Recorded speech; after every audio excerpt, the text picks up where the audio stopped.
So today we are at Rossville Elementary School, and we're going to be talking with Mr. Corey Lowe, one of our 3 school social workers. He's going to be sharing with you a trauma-informed strategy that he feels is something fairly easy to implement in the classroom. It can be done by all of our teachers. So Corey, I'll turn it over to you for the strategy for today. Okay. So as you guys know, students with traumatic backgrounds, they really benefit from having some boundaries set for them in the classroom.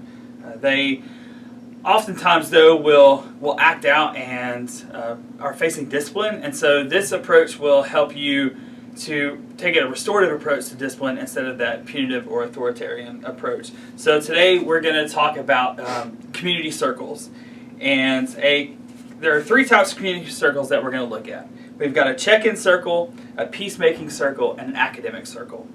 So first off, we've got the check-in circle.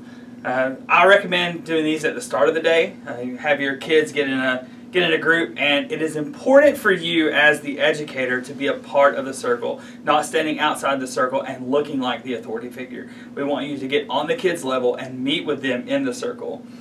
I also recommend having something that may be like a talking piece. So you know that in the circle, whoever is holding this piece is in charge of the circle at the time and is the one that is talking, and everyone else is listening. If you're looking at this, you may have your kids talking about their feelings or talking about what went on over the weekend, and really getting to know and build that relationship with your children. Another type within this circle is a thing called In My Boat. And so, like, let's say you as the educator are the leader of the circle. And you can say, you are in my boat if you like French fries. So everybody that likes French fries is going to get up and they're going to change seats. The ones that don't like French fries are going to stay. And then you may say, Timmy, you be in charge of the boat. And Timmy may say, you're in my boat if you like the color red. So again, everybody will move. You can incorporate things like, you're in my boat if somebody upset you this morning or if somebody hurt your feelings. And you pay attention to which kids move during that time, and so you can create an extra dialogue with those children to kind of alleviate some of that stress for them. The second type of circle is the peacemaking circle. This one is one that you're going to use that's going to include you and students that are maybe having a disagreement.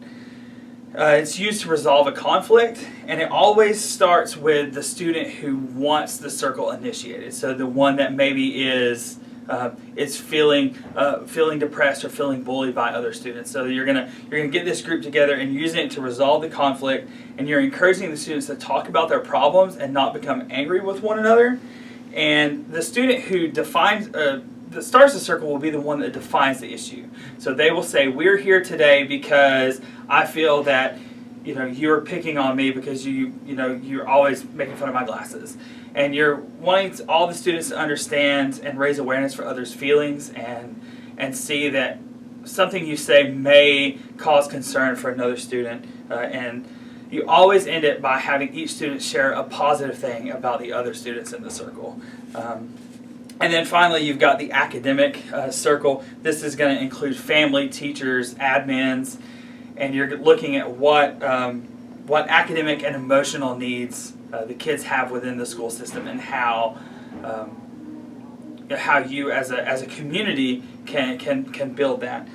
So the main goal for all 3 of these is to ensure that we're building relationships, not as authoritarian figures, but as restorative figures, and we're showing that for these kids, that their trauma, we're trying to build that trust, and we're trying to lower that stress, their stress level, and keep them from being re-traumatized. So that's the 3 community circles that you guys can use in your classroom. Great, and that's awesome. Obviously, we're dealing with students who come to us with a lot of outside external factors that we do not control, and this allows you to at least put them into those circles and try to control some of those variables as well. Yes. Corey, thank you for sharing this with us today. Thank you for what you do for the students that you serve on the north end of the county, and thank you for taking care of yourself as well.